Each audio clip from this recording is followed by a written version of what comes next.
Hey everybody, we're up at the cabin doing some kitchen installation and making pretty good progress. Wanted to show you what's happening right now and actually just show you a few tips we learned while trying to install the rail that comes with the IKEA cabinets. So basically when you're installing IKEA cabinets, they give you this rail.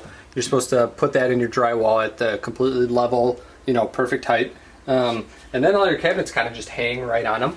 They sit with these little, clamps on the back.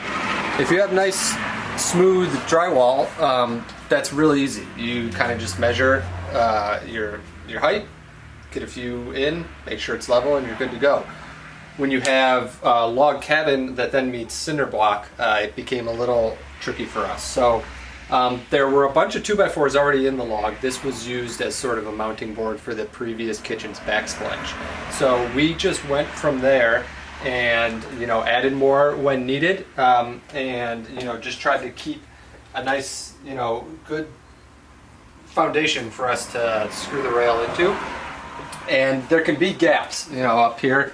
You don't have to have something in there as long as you're hitting every 12 inches into something.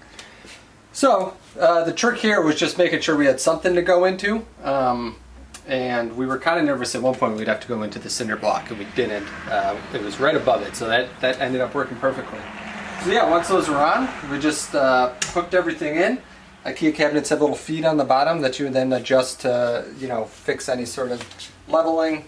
But yeah, we're looking good. Everything here is pretty level. I just got to connect these together. Then we're going to start putting doors on. It's going to be awesome.